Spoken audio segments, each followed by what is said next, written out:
quero saber dessa nova política migratória aí. Por favor, fique à vontade, o microfone é seu. Pode aí passar os highlights para a nossa audiência. Carol, fique à vontade também para fazer perguntas aí para o André, que é um amigo, né? Você que está indicando aí o André, inclusive, para compor aqui a nossa mesa de debate, qualificando esse debate e ajudando a nossa audiência a entender melhor. Obrigado, Cláudio. Oi, Carol, boa tarde todo mundo. Boa tarde, André. Fazer um acompanhamento do Trump é difícil porque vai a cada segundo, né? A gente tem que... Eu tô com o meu celular aberto aqui embaixo para ver se não sai alguma novidade exatamente agora. E, de fato, as novidades com ele vão na velocidade aí da montanha-russa. Ele usa muito a estratégia de chegar fortíssimo para as negociações e aí ir cedendo do lado de cá, do lado de lá, e no final ele acaba ganhando muito mais do que ele estava esperando inicialmente. As negociações imobiliárias dele, eu já conheci um advogado aqui baseado em Washington, D.C., que já negociou com Trump compra de imóveis assim. Eu não sei qual ponta, eu acho que esse conhecido meu, ele não é amigo, ele é conhecido. Eu acho que ele estava numa ponta vendedora e o Trump compradora. Mas o que interessa é que ele chega muito forte na mesa de negociação, blefa muito, tem idas e vindas, desiste, levanta da mesa, e eu acho que é exatamente isso que a gente está vendo agora aqui, não só no lado imigratório, mas em todas essas ordens executivas que funcionam parecidas com a medida provisória, mas elas não caem. Então essas ordens executivas, que ele estava na Capital One Arena, que é um estádio que tem no centro de Washington, eu estava assistindo lá de perto, eu estava 1,5 quarteirão de lá, porque para entrar, eu conversei com um brasileiro que ficou 8h30 na fila e não conseguiu entrar. E estava muito frio, foi um dos dias mais frios que eu já peguei aqui, então eu teria que ter ficado na fila desde, sei lá, 5 horas da manhã, talvez 3 horas da manhã, e não animei. Mas enfim, voltando ao estilo Trump aí de negociar, ele já soltou várias ordens executivas que, assim que ele tomou posse, ele foi para a Capital One Arena, que é o estádio onde tem jogo de hóquei, tem jogo de basquete dos times de Washington, D.C., tem muitos shows, evento toda hora, e de lá ele colocou uma mesa e foi assinando as ordens e ia julgando as canetas para a plateia. E foram diversas em várias frentes. Então ele vai enfrentar uma oposição brutal. O Partido Democrata é especialista em oposição. E aí desde ordens super polêmicas, igual essa do Birthright Citizenship, que é o ius solis, né? No direito são duas correntes utilizadas por diversos países. Tem países que usam as duas, tem países que usam uma só, que a maioria usa uma só. Que é a lei da terra ali, você tem o ius solis, nasceu naquela terra, você vai ser daquela cidadania. Então nasceu no Brasil é brasileiro, nasceu nos Estados Unidos é americano. E tem ius sanguinis, que é através do sangue da ascendência, aí, não só pais, avós. Eu, por exemplo, tenho cidadania italiana por causa do meu bisavô. Então aí está a Europa quase que inteira, talvez inteira, trabalhe com ius sanguinis. Deixa eu te interromper para a gente poder objetivar aqui a nossa conversa, senão o tempo se alonga e a gente não consegue esclarecer os pontos. Você tocou num ponto que é fundamental dessa ordem executiva, que está causando uma polêmica danada, inclusive a gente vai entender um pouquinho como é que funciona, como é que a oposição está reagindo a isso. A gente já viu aí, inclusive, uma série de ações já sendo movidas por diferentes procuradores gerais de vários estados, mais de 20 procuradores que que já se mobilizaram para tentar derrubar e ter o entendimento aí de que essa ordem executiva é ilegal. Ela trata justamente daquilo que você estava falando. Pode voltar, a gente volta com ele, por favor. Que ela trata justamente dessa questão do nascimento, né, de suspender a concessão da nacionalidade a partir do nascimento. Então, imigrantes que tenham filhos, eles não receberão mais essa nacionalidade americana. É isso, o André, por favor. Coloca o André na tela. É isso. Isso aí veio da 14ª emenda. A 14ª emenda ela foi promulgada com o objetivo de dar os mesmos direitos dos cidadãos americanos para os escravos. Falando bem a grosso modo, foi isso. E aí, agora, o que o Trump... A dúvida é se a 14ª emenda fala nasceu aqui americano, ponto, ou nasceu aqui e está sob a jurisdição dos Estados Unidos, aí sim é americano. Então teria uma segunda condicionante, além de ter que ter nascido aqui, também estar sob a jurisdição dos Estados Unidos, e a discussão toda vai ser em cima disso. Se quem nasce aqui, o pai está com visto de turista, por exemplo, né? E aí nasce aqui o filho, e nenhum dos pais é americano, visto de turista, esse filho está sob a jurisdição dos Estados Unidos? Ou vou dar o exemplo de um amigo meu, chileno, nós fizemos mestrado junto e o filho dele nasceu aqui. Uns 7, 8 meses depois, a esposa dele veio com, acho que 2 meses de gravidez, 7, 8 meses depois que começou a aula, o filho dele nasceu, e se isso acontecer agora, depois aí a data corte do Trump, acho que é 19 de fevereiro que essa ordem executiva vai entrar em vigência. Se isso acontecer agora, aí tem a dúvida, está aqui com visto de turista não de estudante, está aqui legalmente, os pais estão aqui legalmente, e a criança está sob a jurisdição dos Estados Unidos ou não? É isso que está escrito na 14ª emenda. E aí, Cláudio, a emenda constitucional aqui praticamente impossível de passar hoje. Você vai precisar de 2/3 das duas casas, né, do Senado e da Câmara, e isso, só isso aí já cria uma impossibilidade, tá? Mas piora muito. Além disso, você vai precisar da ratificação com 3/4 de todos os estados, todos. Califórnia, Havaí, que são estados muito democratas. Se fosse o outro lado, se fossem os democratas, ia precisar, por exemplo, de 3/4 da Flórida, do Texas, que são estados republicanos. Então, a Constituição hoje é imutável, ou imexível, como diria o nosso antigo ministro da Fazenda. Isso é muito, muito importante, porque provavelmente, então, de várias dessas ordens executivas, desses decretos aí assinados pelo Trump, muitos deles não vigorarão na prática por terem essa questão constitucional envolvida. Esse aí, pelo que eu estou vendo, é um deles, né? É um que deve ficar pelo caminho aí. Carol, você quer perguntar?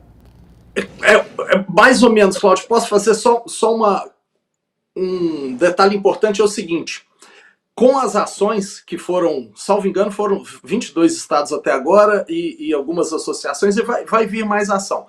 Então, essas ações, assim que elas baterem na Suprema Corte, e isso não é algo que vai ser rápido, mas também não acho que vai demorar demais, que vai se prolongar indefinidamente, batendo lá, a Corte vai fazer o julgamento de constitucionalidade eu vou chamar de medida provisória para ficar mais fácil, da medida provisória do Trump. E ainda mais que a gente está no direito anglo-saxão, que trabalha muito com precedente. O precedente é lei, e uma interpretação da Constituição pela Suprema Corte tem força de lei. Os tribunais inferiores não podem ir contra isso. Então, uma vez que isso bater lá, vai dar, e a Suprema Corte aqui são 9 ministros, sendo que 6 deles são ministros conservadores. Então, os conservadores têm, agora falando de 2025, isso muda muito ao longo da história, mas hoje eles têm maioria na Suprema Corte. Então, a chance de vir uma interpretação favorável existe. Difícil a gente falar, né? Quanto por cento você acha? Não sei, mas eu acho que a chance é boa. E aí, isso daria força para o Trump, sim. Ele não conseguiria fazer, aí para concluir, fazer via emenda da Constituição. Aí ele ia precisar passar por essa via crucis de 2/3 das casas, depois ratificar por todos os 50 estados americanos. É uma loucura. Ninguém consegue fazer isso em pleno 2025. Isso já ficou para trás. A Constituição americana não muda mais. Eu não sei, às vezes, se é bom ou se é ruim, mas eu vejo o modelo americano aí. Eu sou um federalista, eu gostaria muito que o Brasil tivesse esse tipo de balanço de poder, mas às vezes me assusta com o STF que a gente tem, se uma emenda constitucional ela tivesse aí que ser, passar, né, de ser ratificada pelos estados. Carol, fica à vontade. André, sabe que complementando, André me ajudou muito quando começaram essas ordens executivas do Trump ali, a gente conversou bastante para eu entender exatamente o trâmite disso. Isso não são decretos, né? A mídia brasileira está falando que equivalem a decretos, não é isso. A ordem executiva ela é como se fosse de fato uma medida provisória, mas aqui no Brasil ela tem validade de 3 meses e o Congresso precisa aprovar. Lá nos Estados Unidos, não, ela tem validade, o Congresso, se não fala nada, ela fica valendo, mas elas podem ser debatidas em primeira instância. É diferente aqui no Brasil, que a gente tem uma Suprema Corte que se mete em tudo, e se você quiser fazer um controle de constitucionalidade, você vai direto para o Supremo Tribunal Federal e pede, então, que ele se manifeste. Então, como o André falou aí, isso aí pode vir a bater, sim, na Suprema Corte, e aí ela pode, inclusive, decidir, não para que seja da forma como o Trump hoje colocou, mas fazer ali uma adaptação da ordem executiva. Por que eu estou falando isso? Porque o discurso do Trump que, na verdade, só os imigrantes ilegais que tiverem filhos nos Estados Unidos não teriam mais esse direito. E aí, sim, isso bate na Constituição Federal. E aí, o que eu falo bastante aqui, política também, é sobre sinalização. O quanto, obviamente, o Trump, que não é, né, imagina, um dos maiores negociadores do mundo, o quanto ele sabe disso, que isso ia ter um problema legal sério de parar na Suprema Corte, que isso ia ser julgado, mas o quanto ele está realmente jogando para a plateia. Porque o que ele quer, ele já falou ali, que agora a gente só vai ter 2 sexos, homem e mulher, que não vai mais ter trans no esporte feminino. Então, tudo isso é parte de um grande pacote, né, do governo dos Estados Unidos para colocar a visão de mundo que ele tem, que ele foi eleito por maioria esmagadora também, né, no voto popular, o quanto o Trump só está sinalizando para esse eleitor raiz dele, né, de que tudo que ele tiver ao alcance dele, ele vai fazer para mudar essa mentalidade dos Estados Unidos. Muito bem. Você me mandou algumas imagens, eu queria que, Júlio, por favor, Brenda, coloquem na tela as imagens das prisões que já estão acontecendo. Pode ir passando aí, ó. Isso aí são as prisões de imigrantes ilegais que já estão sendo alvo dessa nova política.